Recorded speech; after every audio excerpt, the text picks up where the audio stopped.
الحمدللہ رب العالمین والصلاۃ والسلام علی سید المرسلین اما بعد فاعوذ باللہ من الشیطان الرجیم بسم اللہ الرحمن الرحیم۔ خلاصۃ الناب آپ لوگ پڑھنی شروع کر دی آپ نے، تو خلاصۃ الناب کے اندر سب سے پہلے صفحہ نمبر 4 پہ اصطلاحات دی گئیں۔ اصطلاحات کسی بھی زبان کی خاص باتیں، کسی بھی زبان کی خاص باتیں، مطلب ایک زبر، ایک زیر اور ایک پیش کو کیا کہتے ہیں؟ حرکت کہتے ہیں۔ کیا کہتے ہیں؟ اور تینوں کو حرکات ثلاثہ کہتے ہیں، مطلب تینوں کو ملا کے پھر کیا بولیں گے؟ حرکات ثلاثہ۔ یہ آپ لوگوں نے پڑھ لیا نا؟ دو زبر، دو زیر، دو پیش کو کیا کہتے ہیں؟ کیا کہتے ہیں؟ تنوین۔ اور جس حرف پر تنوین ہو اس کو کیا بولتے ہیں؟ منون کہتے ہیں۔ ٹھیک ہے، ایک یا دو زبر کو فتح، ایک یا دو زبر کو، ادھر میری طرف دیکھیں، یہ حرف ہے، یہ ایک ہوگا، یہ دو ہوں گی، یہ دو پیش ہوں گی، ٹھیک ہے، اور یہ ایک پیش ہوگی، یہ زیر ہے، یہ دو زیر ہیں، ٹھیک ہے نا؟ تو ایک زبر یا دو زبر کو فتح کہتے ہیں۔ کیا کہتے ہیں؟ اس دونوں کو فتح، ٹھیک ہے، اور ان دونوں کو ضمہ، اور ان دونوں کو کسرہ کہتے ہیں، ٹھیک ہے۔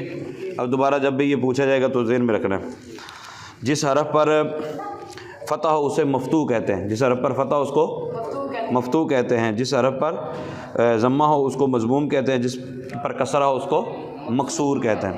یہ بھی آپ نے پڑھا، یہ ساری تفصیل یہاں نیچے تک لکھی ہوئی ہے۔ ایک چیز جو بلکہ میں پڑھ ہی دیتا ہوں، الف سے یا تک تمام حروف کو حروف تہجی کہتے ہیں۔ کیا کہتے ہیں؟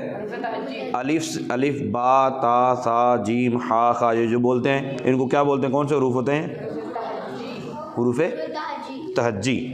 اور دوسرا نام ان کا ہوتا ہے حروف ہجا، حروف ہجا ہوتا ہے۔ اچھا، نمبر 5 میں کہتے ہیں الف، واو اور یا کو حروف علت اور باقی حروف کو حروف صحیح کہتے ہیں۔ الف، واو، یا یہ حروف علت کیوں کہلاتے ہیں؟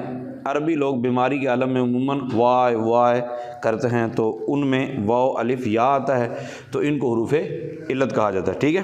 باقی حروف صحیح ہیں تو ان کو صحیح کہا جاتا ہے۔ اچھا، ایک علامت ہوتی ہے یہ علامت چھوٹی سی دال ہوتی ہے نا کسی حرف پر، چھوٹی سی دال، اس کو جزم کہتے ہیں، سکون بھی کہتے ہیں۔ کیا کہتے ہیں؟ سکون۔ تو جس حرف پر یہ ہو اس کو کیا کہتے ہیں؟ ساکن کہتے ہیں، ٹھیک ہے۔ اچھا، جس الف پر کوئی حرکت یا سکون آ جائے اسے حمزہ کہتے ہیں۔ اسے کیا کہتے ہیں؟ حمزہ کہتے ہیں۔ جو حمزہ زائدہ وصل کی صورت میں گر جائے اسے حمزہ وصلیہ، اور جو نہ گرے اسے حمزہ قطعیہ کہتے ہیں۔ آپ نے عموماً دیکھا ہوگا قرآن پاک پڑھتے ہوئے، آپ جب پڑھتے ہیں نا ہدی للمتقین، ہدی للمتقین پڑھا ہوا ہے نا قرآن پاک میں، اس کے بعد آتا ہے الذین۔ کیا آتا ہے؟ اب الذین الگ یہ حمزہ پڑھا جاتا ہے، یہ پڑھا جاتا ہے، ٹھیک ہے نا؟ ہدی للمتقین الذین، جب ملا کے پڑھتے ہیں ہدی للمتقین الذین، ہدی للمتقین الذین۔ اب ملا کے، وصل مانا ملا کے پڑھنے کی صورت میں یہ گر جاتا ہے، ملا کے پڑھنے کی صورت میں یہ، تو جو ملا کے پڑھنے کی صورت میں گر جائے اسے حمزہ وصلیہ کہتے ہیں۔ کیا کہتے ہیں؟ وصلیہ۔ کیا؟ وصلیہ۔ اور جو ملا کر پڑھنے کی صورت میں نہ گرے اس کو حمزہ قطعیہ کہتے ہیں، اس کو حمزہ قطعیہ کہتے ہیں۔ اچھا، اس کے پورے سبق آگے آ جائیں گے۔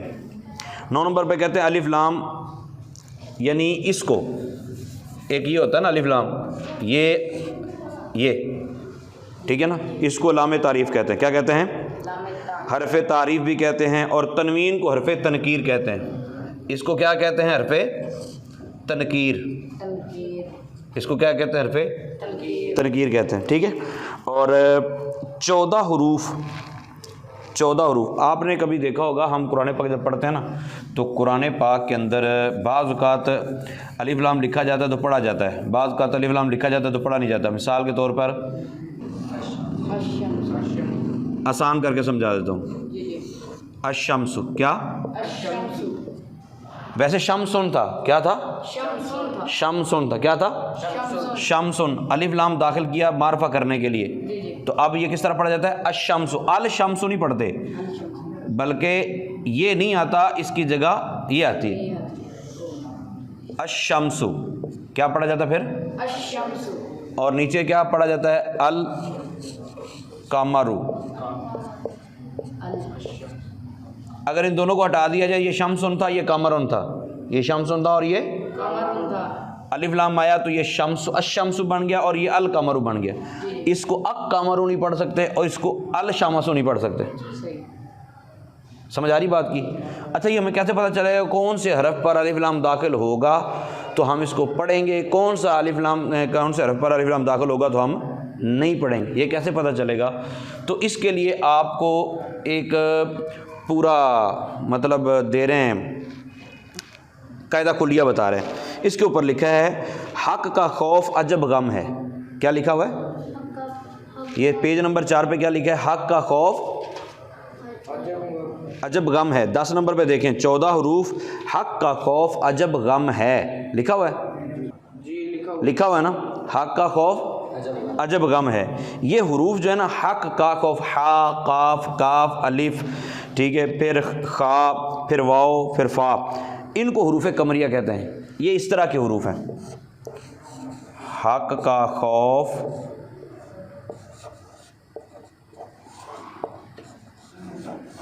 عجب غم ہے.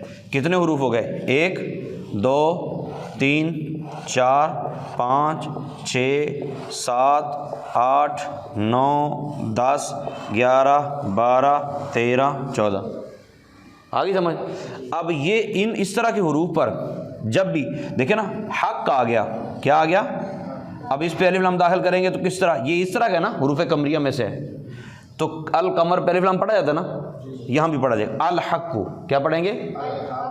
الحق کو. ان کے علاوہ جو حروف آئیں گے ان پہ جب الف لام آئے گا تو پڑھا نہیں جائے گا. ان پر الف لام جب داخل ہوگا تو پڑھا نہیں جائے گا. ٹھیک ہو گیا؟ پھر آگے کہتے ہیں 11 نمبر پہ، جب ایسے لفظ پر الف لام داخل ہو جس کا پہلا حرف شمسی ہو، جس کا پہلا حرف شمسی ہو تو الف لام کے لام کو حرف شمسی میں مدغم کر کے پڑھیں گے. جس طرح یہ، ٹھیک ہے، مدغم کر کے پڑھیں گے، یعنی لام کا تلفظ نہیں کریں گے، لام کا تلفظ نہیں کریں گے، لام کو پڑھیں گے نہیں، لام کو پڑھیں گے نہیں. پھر آگے مقدمہ کے اندر ابتدائی باتیں انہوں نے کی، یہ بھی آپ کو پہلے بتایا ہوا ہے. باقاعدہ جو ناظرین ہیں ان کے لیے بھی گزارش ہے کہ پورا سبق اس کا پہلے ہو چکا ہے، یہ بچوں کو ریویژن کروا رہا ہوں میں.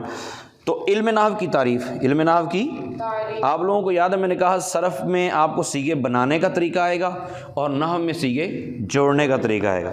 تو انہوں نے کہا ایسے قواعد کا علم جن کے ذریعے اسم فعل اور حرف کے آخر کے احوال، یعنی اسم کا آخر کیسا ہے، فعل کا آخر کیسا ہے، حرف کا آخر کیسا ہے، یعنی جوڑنے ہیں نا، یوں جوڑنے ہیں. تو جوڑنے کے لیے آخری چیزیں اکٹھی کرنی پڑیں گی نا. مثال کے طور پہ یہ اللہ ذی ہے، ٹھیک ہے،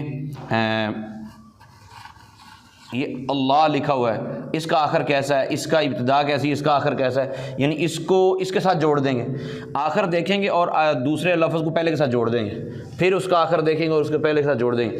تو آخر کے احوال، اسم فعل اور حرف کے آخر کے احوال، یعنی آخر کی حالت کیسی ہے، اسم فعل حرف کی آخر کی حالت کیسی ہے اور ان کو آپس میں ملانا کیسے، اس کا طریقہ معلوم ہو، اس علم کو علم نحو کہتے ہیں. کیا کہتے ہیں؟ علم نحو کہتے ہیں. علم نحو کا موضوع کیا ہوتا ہے جی؟ کلمہ اور کلام. علم نحو کے اندر ہم نے اور کوئی بات نہیں کرنی ہوتی، کلمے اکٹھے کرنے ہوتے ہیں اور پھر کلموں سے کلام بنا دینا ہوتا ہے. ٹھیک ہے. علم نحو کی غرض، یعنی ہم کیوں پڑھتے ہیں، علم نحو کو کیوں پڑھتے ہیں؟ قرآن و سنت کا فہم اور عربی زبان میں لفظی غلطی سے بچنا. کیا بولا؟ قرآن و سنت کا فہم. قرآن و سنت کا فہم مطلب قرآن و سنت کو سمجھنا. قرآن و سنت کو، علم نحو ہم کیوں پڑھ رہے ہیں؟ قرآن و سنت کو سمجھنے کے لیے. کس کے لیے پڑھ رہے ہیں؟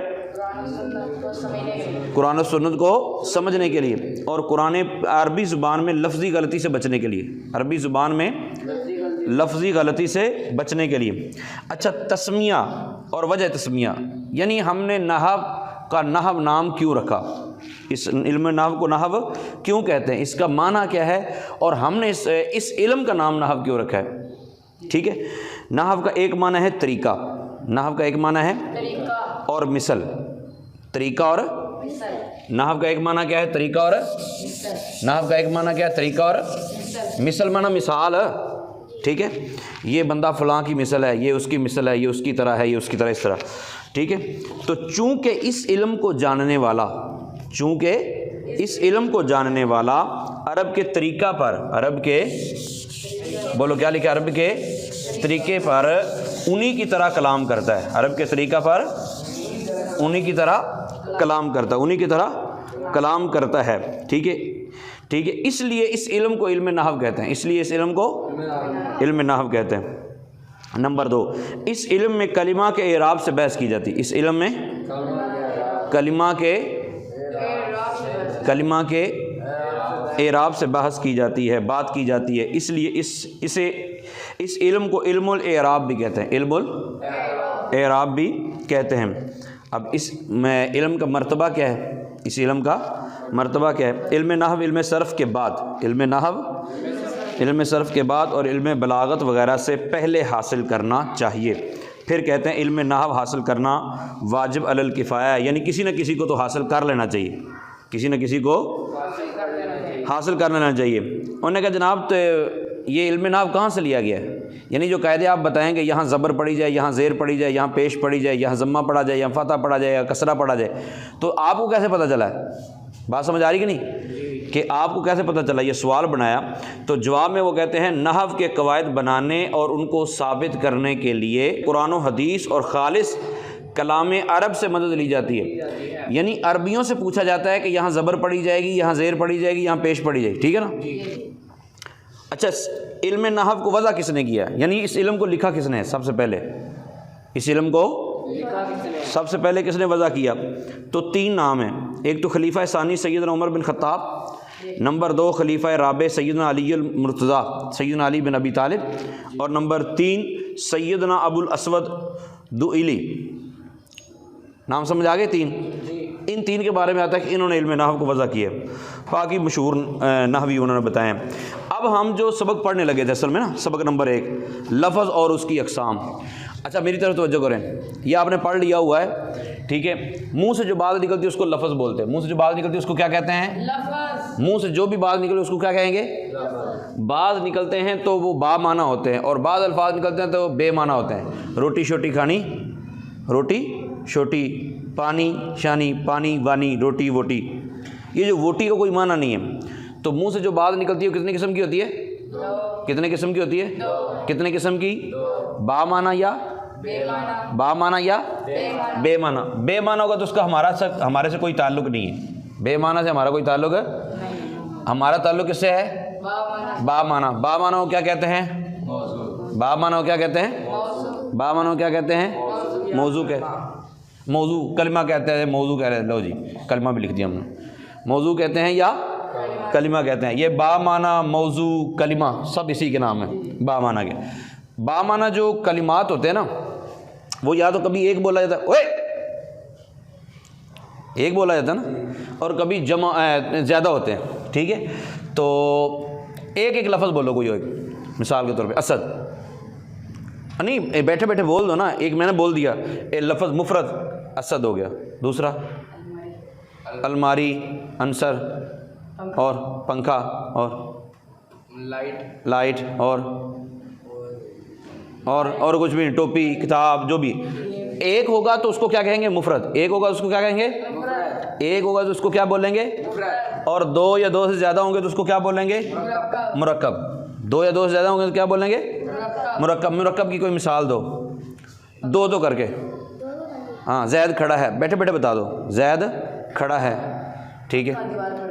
اسد بیٹھا ہے، انصر بیٹھا ہے، امجد کھڑا ہے، اور شاذیب بیٹھا ہے، اور رسول اللہ قرآن پاک میں الحمدللہ رب العالمین، ٹھیک ہے؟ الرحمن الرحیم، مالک یوم الدین، یہ سارے ایک کو بولیں، مالک بولیں گے تو ایک ہے، 2 3 4 اکٹھے ملیں گے تو وہ مرکب ہے۔ سمجھ آ رہی بات کی؟ تو یہ ہو گیا مرکب۔ اب ہم مفرد کی پہلے بات کر لیتے ہیں، ویسے یہ اگلا سبق ہے دوسرا، لیکن آپ نے چونکہ صرف میں پڑھا ہے وہی سبق یہاں ہے۔ اسم کس کو کہتے ہیں؟ وہ لفظ جو اپنا معنی خود بتائے، وہ مفرد کلمہ جو اپنا معنی خود بتائے اور زمانہ اس کے ساتھ ملا ہوا، اس کو کیا کہتے ہیں؟ اور جو معنی اپنا خود بتائے لیکن زمانہ بھی اس میں پایا جائے اس کو کیا کہتے ہیں؟ فعل کہتے ہیں۔ اور جو اپنا معنی خود بتا ہی نہ سکے، ریلو کٹا ہو کبھی ادھر کبھی ادھر کبھی ادھر کبھی ادھر، اس کو کیا کہتے ہیں؟ حرف۔ کیا کہتے ہیں؟ حرف کہتے ہیں۔ اس کی مثالیں بہت زیادہ، جتنے نام ہوتے ہیں نا سارے اسم ہوتے ہیں، جتنے نام ہوتے ہیں وہ کیا ہوتے ہیں؟ عائشہ، زینب، ام کلثوم، شاہ زیب، انصر، اسد، ارشد، علی رضا، عرفان، جتنے بھی نام ہیں سارے کیا ہوتے ہیں؟ اسم ہوتے ہیں. کیا ہوتے ہیں؟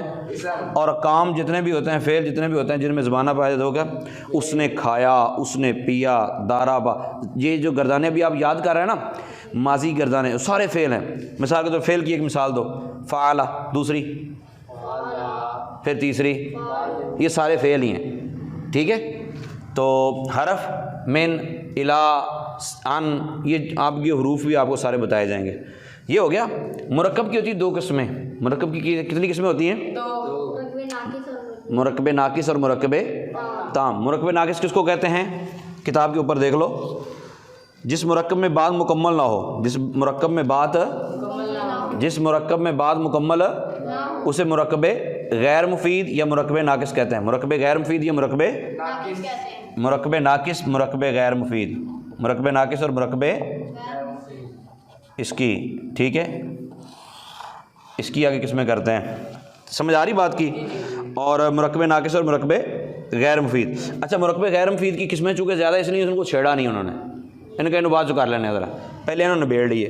ٹھیک ہے، مرکب جس کی بات سمجھ میں آ جائے، جس مرکب میں بات مکمل ہو جائے اسے مرکب تام کہتے ہیں. اللہ احد، اللہ احد، لا تکذب، یہ انہوں نے مثالیں دی ہیں. ابھی آپ تھوڑے سے 2-4 سبق پڑھ لیں گے نا، اور تو آپ کو اور سمجھ آنا شروع ہو جائے گا. اچھا، یہ بھی مرکب تام ہے، یہ بھی مرکب تام ہے، یہ بھی مرکب تام. ابھی آپ کو تھیوری بتائی جا رہی ہے. ابھی آپ کو کیا بتائی جا رہی ہے؟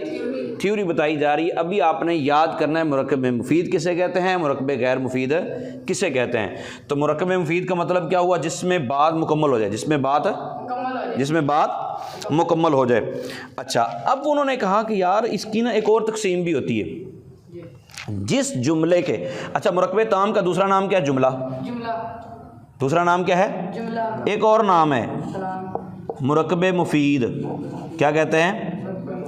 ایک اور نام ہے. ٹھیک ہے، یہ بھی اس کا نام ہے. یہ سارے اسی کے نام ہیں. اس کی کتنی اچھا انہوں نے کہا ایک جملہ وہ ہوتا ہے، مشہور زیادہ نام اس کا جملہ. اس کا مشہور نام کیا ہے؟ جملہ. تو جملے کے شروع میں اگر اسم آ جائے، کسی جملے، کوئی جملہ اسم سے شروع ہو، کوئی جملہ اسم سے شروع ہو. دیکھیں، جس جملے کا پہلا جز اسم ہو، جس جملے کا پہلا جز، اس کو کیا کہتے ہیں؟ جملہ اسمیہ. اس کو کیا کہتے ہیں؟ جملہ اسمیہ. اور جس جملے کے شروع میں فعل ہو، اس کو جملہ فعلیہ کہتے ہیں. جس جملے کے شروع میں اسم ہو، اس کو جملہ اسمیہ. جس جملے کے شروع میں اسم ہو، اس کو جملہ، اور جس جملے کے شروع میں اسم ہو، جملہ اسمیہ. ٹھیک ہے، اور جس جملے کے شروع میں اسم ہو، جملہ اسمیہ. اور جس جملے کے شروع میں فعل ہو، جملہ فعلیہ ہوتا ہے. اب انہوں نے مثالیں بھی دی. البستان جمیل نصر رجل. میں نے کہا ابھی آپ نے جتنی مثالیں دی ہیں نا، وہی رٹا لگا کے یاد کر لینی. ٹھیک ہے، اور تھیوری یاد کرنی ہے، الفاظ یاد کرنے ہیں کہ الفاظ کیا ہیں. ٹھیک ہے، پھر انہوں نے کہا اسی طرح جس جملے کو سچا یا جھوٹا کہا جا سکتا ہو، جس جملے کو سچا یا جھوٹا کہا جا سکتا ہو، اس کو خبریہ کہتے ہیں. کیا کہتے ہیں؟ اور جس جملے کو چھٹا یا جھوٹا نہیں کہا جا سکتا، اس کو کیا کہتے ہیں؟ جملہ انشائیہ. اتنی سی بات تھی سبق نمبر 1 کے اندر اور سبق نمبر 2 کے اندر. سبق نمبر 2 کا دوبارہ پھر کریں گے. ابھی آپ نے، اچھا جیسے جیسے یہ سبق پڑھتے جائیں گے نا، آپ نے یہ ایک اپنی کتابوں پہ، اپنی کاپیوں پہ بنائیں، اس کو نا کاپیوں پہ بنائیں. تو بنا کے دن میں جو منہ سے نکلتی ہے بات، اس کو لفظ کہتے ہیں. لفظ کی 2 قسمیں ہوتی ہیں، با معنی اور بے معنی. بے معنی سے ہمارا کوئی تعلق نہیں ہے. با معنی یعنی کلمہ، موضوع. اس کی 2 قسمیں ہوتی ہیں، مفرد اور مرکب. مفرد کی 3 قسمیں ہیں، اسم، فعل اور حرف. اور مرکب کی 2 قسمیں، مرکب ناقص، مرکب تام. مرکب تام کی پھر آگے 2 قسمیں ہیں. مرکب تام کی پھر آگے 2 قسمیں ہیں. مثال کے جملہ اسمیہ، جملہ فعلیہ، اور جملہ خبریہ اور جملہ انشائیہ. حقیقت میں یہ 2 قسمیں ہیں. یہ بھی 2 قسمیں اسی کی ہیں، یہ 2 قسمیں بھی اسی کی ہیں. ٹھیک ہو گیا. اس کو اچھے طریقے سے یاد کرنا، باقی انشاءاللہ پھر کریں گے.